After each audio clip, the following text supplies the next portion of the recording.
नमस्कार दोस्तों, आज की इस वीडियो में हम बात करने वाले हैं साइटिका के बारे में।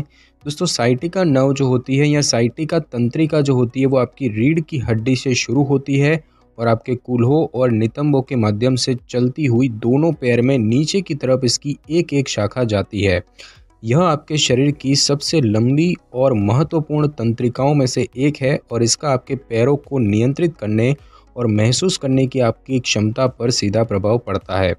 जब इस तंत्रिका में परेशानी होती है तो आप साइटिका यानी कि कटी स्नायु शूल का अनुभव करते हैं। साइटिका का दर्द आपकी पीठ, नितंबों और पैरों में होता है और काफ़ी ज़्यादा हो सकता है और आप इन अंगों में कमज़ोरी या फिर सुन्नता भी महसूस कर सकते हैं।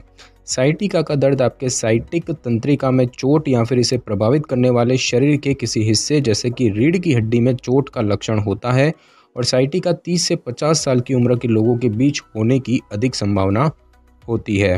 दोस्तों, बात की जाए साइटिका के लक्षणों की, तो दोस्तों यदि आपको अपने पीठ के निचले हिस्से से अपने नितंब क्षेत्र से होते हुए आपके निचले अंगों में बहने वाले दर्द का सामना करना पड़ रहा है तो यह आमतौर पर साइटिका होता है। साइटिका आपके साइटिक तंत्रिका को नुकसान या फिर चोट का परिणाम होता है और इसीलिए तंत्रिका क्षति के अन्य लक्षण आमतौर पर दर्द के साथ उत्पन्न होते हैं। अन्य लक्षणों की अगर हम बात करें तो आपको दर्द हो सकता है जो कि हिलने डुलने से और भी बदतर हो जाता है। आपके टांगों या पैरों में आपको सुन्नता या कमज़ोरी हो सकती है जो कि आमतौर पर आपके साइटिक तंत्रिका पथ में महसूस होती है। गंभीर मामलों में आपके पैरों का महसूस होना या हिलना डुलना भी बंद हो सकता है। सुई चुभने जैसा महसूस कर सकते हैं जिसमें कि आपके पैर की उंगलियों या पैरों में एक दर्दनाक झुनझुनी होना भी शामिल है और आप नित्य कर्म पर नियंत्रणहीनता का अनुभव कर सकते हैं और यह आपके मूत्राशय या आंत को नियंत्रित करने में अक्षमता होती है और यह कॉडा एक्विना सिंड्रोम का एक दुर्लभ लक्षण है और यह इमरजेंसी स्थिति है जिसके लिए आपको तुरंत डॉक्टर से संपर्क करना चाहिए। तो बात की जाए कि साइटिका क्यों होता है, इसके होने के क्या कारण हैं, तो दोस्तों साइटिका आपकी रीढ़ से जुड़ी कई स्थितियों के कारण हो सकती है और आपकी पीठ की नसों को प्रभावित कर सकती है। यह चोटों की वजह से भी हो सकती है, उदाहरण के लिए गिरने से या फिर रीढ़ की हड्डी या साइटिक तंत्रिका ट्यूमर के कारण। सामान्य स्थितियां जो कि साइटिका का कारण बन सकती है उनमें है, सबसे पहले बात की जाए हर्निएटेड डिस्क की, तो दोस्तों इसे स्लिप डिस्क भी कहते हैं और आपकी कशेरुकाएं या रीढ़ की हड्डी कार्टिलेज के टुकड़ों से अलग हो जाती है। कार्टिलेज एक गाढ़े और साफ पदार्थ से भरा हुआ है ताकि जोड़ों को चारों ओर घूमते समय लचीलापन और गद्दीनुमा महसूस हो सके। हर्निएटेड डिस्क तब होती है जब कार्टिलेज की पहली परत हट जाती है। अंदर के पदार्थ साइटिक तंत्रिका को संकुचित कर सकते हैं और जिसके परिणाम स्वरूप निचले अंग में दर्द और सुन्नता हो जाती है। American academy of orthopaedic surgeon के मुताबिक यह अनुमान लगाया गया है कि प्रत्येक 50 लोगों में से एक को अपने जीवन काल में हर्निएटेड डिस्क का अनुभव होगा। उसके बाद बात की जाए स्पाइनल स्टेनोसिस की, तो स्पाइनल स्टेनोसिस में आपकी रीढ़ की हड्डी की निचली नलिका का असामान्य संकुचन होता है और यह संकुचन आपकी रीढ़ की हड्डी और आपके साइटिक तंत्रिका की जड़ों पर दबाव डालता है। उसके बाद बात की जाए स्पॉन्डिलोलिथियासिस की, तो दोस्तों डीजनरेटिव डिस्क विकार संबंधित स्थितियों में से एक है स्पॉन्डिलोलिथियासिस और जब एक रीढ़ की हड्डी या कशेरुक एक दूसरे से आगे बढ़ती है तो विस्तारित रीढ़ की हड्डी आपकी साइटिक तंत्रिका को प्रेरित कर सकती है।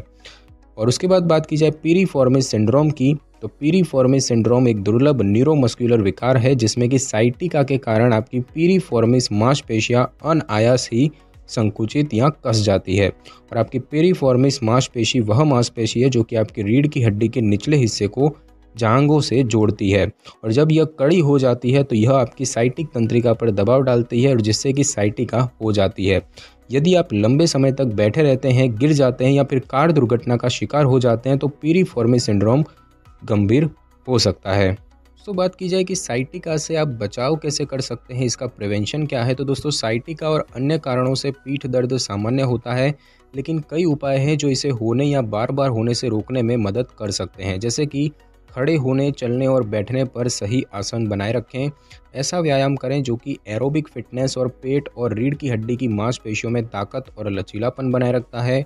कोई भी चीज़ सही तरीके से उठाने की तकनीक का अभ्यास करें और इसके लिए घुटनों को मोड़कर पीठ को सीधा रखें और ऐसा करने से तनाव कूल्हे और पैरों पर आ जाता है, पीठ पर नहीं।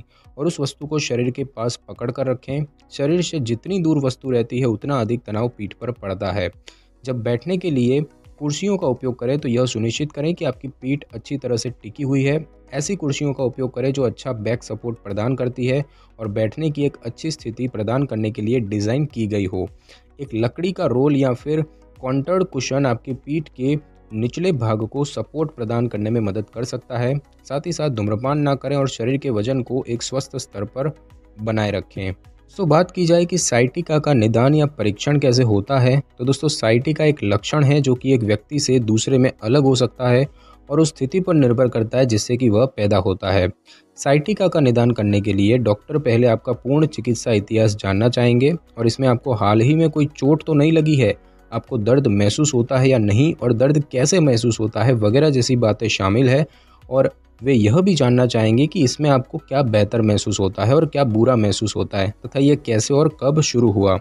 अगले चरण में आपका शारीरिक परीक्षण आता है जिसमें कि आपकी मांसपेशियों की ताकत और सजगता का परीक्षण शामिल होगा और यह पता करने के लिए कि किन गतिविधियों से अधिक दर्द होता है आपके चिकित्सक आपको कुछ स्ट्रेचिंग और व्यायाम करने के लिए कह सकते हैं। निदान का अगला दौर उन लोगों के लिए है जिन्होंने 1 महीने से अधिक समय तक साइटिका को सहन किया है या जिन्हें कोई बड़ी बीमारी है जैसे कि कैंसर। तंत्रिका परीक्षण आपके चिकित्सक को यह जांचने में मदद करेगा कि आपकी साइटिक तंत्रिका द्वारा तंत्रिका आवेग कैसे आयोजित किए जा रहे हैं और कोई असामान्यताएं हैं या फिर नहीं। इमेजिंग टेस्ट से चिकित्सक को आपकी रीढ़ को देखकर आपके साइटिका के कारण को निर्धारित करने में मदद मिलेगी। और सबसे आम इमेजिंग टेस्ट जिनका उपयोग साइटिका के निदान और इसके कारण का पता करने के लिए किया जाता है वो है रीढ़ की हड्डी का एक्सरे, एमआरआई और सिटी स्कैन। सामान्य एक्सरे साइटिक तंत्रिका क्षति का दृश्य प्रदान करने में सक्षम नहीं होंगे। एमआरआई आपकी पीठ के विस्तृत चित्र बनाने के लिए मैग्नेट और रेडियो तरंगों का उपयोग करता है और आपके शरीर के विस्तृत चित्र बनाने के लिए सिटी स्कैन विकिरण का उपयोग करता है। अब हम दोस्तों बात करेंगे कि साइटिका का जो इलाज है वो क्या होता है। तो दोस्तों अगर आपका दर्द स्व देखभाल के उपायों से बेहतर नहीं होता तो आपके डॉक्टर कुछ उपचार सुझा सकते हैं। साइटिका के दर्द के लिए निर्धारित दवाओं के प्रकारों की बात करें तो उनमें हैं सूजन विरोधी दवाएं, स्नायु शिथिलता की दवाएं, नार्कोटिक्स दवाएं, ट्राइसाइक्लिक एंटीडिप्रेशेंट्स, उद्वेग विरोधी दवाएं और शारीरिक चिकित्सा। आपके तीव्र दर्द में सुधार होने के बाद आपके डॉक्टर या फिजिकल थेरेपिस्ट भविष्य की चोटों को रोकने में आपकी सहायता करने के लिए पुनर्वास कार्यक्रम तैयार कर सकते हैं और इसमें आमतौर पर आपके बैठने, खड़े होने या चलने की मुद्रा को सुधारने के लिए अभ्यास, अपनी पीठ की मांसपेशियों को मजबूत करना और लचीलेपन में सुधार करना शामिल होता है। बात की जाए स्टेरॉयड इंजेक्शन की तो कुछ मामलों में आपके डॉक्टर इस तंत्रिका रूट के आसपास के क्षेत्र में कॉर्टिकोस्टेरॉयड दवा के इंजेक्शन की सिफारिश कर सकते हैं। कॉर्टिकोस्टेरॉयड प्रभावित तंत्रिका के आसपास सूजन को कम करके दर्द जो है उसको कम करने में मदद करता है और आमतौर पर प्रभाव जो है वो कुछ महीनों में बंद हो जाते हैं। स्टेरॉयड इंजेक्शन की सीमित संख्या का ही प्रयोग किया जाता है क्योंकि जब इंजेक्शन अक्सर लगाए जाते हैं तो गंभीर दुष्प्रभावों का खतरा बढ़ जाता है। बात की जाए सर्जरी की तो यह विकल्प आमतौर पर तब उपयोग होता है जब संपीड़ित तंत्रिका के कारण बहुत अधिक कमजोरी हो, आंत्र या मूत्राशय पर नियंत्रण ना रहे या जब आपको दर्द होता है जो कि धीरे धीरे बढ़ता जाता है या अन्य उपचारों से कोई सुधार नहीं होता। सर्जन जो है वो बढ़ी हुई हड्डी जिसे कि हम बोन्स पर कहते हैं या हर्निएटेड डिस्क के हिस्से को निकाल सकते हैं जो कि परेशानी वाली तंत्रिका पर दबाव डालता है। बात की जाए वैकल्पिक दवाई की तो आमतौर पर पीठ के निचले हिस्से में दर्द के लिए इस्तेमाल किए जाने वाले वैकल्पिक उपचारों की बात करें तो उसमें बात करें एक्यूपंक्चर की तो एक्यूपंक्चर में इसका विशेषज्ञ आपकी त्वचा में बाल जितनी पतली सुइयों को शरीर के विशिष्ट बिंदुओं पर चुभोता है और कुछ स्टडी में एक्यूपंक्चर से दर्द को कम करने में मदद मिलने का दावा किया जाता है, जबकि कुछ स्टडी के अनुसार इससे कोई लाभ नहीं मिला है। यदि आप एक्यूपंक्चर पद्धति का उपयोग करने का निर्णय लेते हैं तो यह सुनिश्चित करने के लिए कि उसने व्यापक प्रशिक्षण प्राप्त किया हुआ है एक लाइसेंस प्राप्त प्रैक्टिशनर का चयन करें। और बात की जाए कायरोप्रैक्टिक की तो दोस्तों रीढ़ की हड्डी में एडजस्टमेंट यानी कि मैनिपुलेशन कायरोप्रैक्टिक थेरेपी का एक प्रकार है और इसका लक्ष्य रीढ़ की हड्डी की गतिशीलता को बहाल करके इसके फंक्शन में सुधार करना और दर्द कम करना है।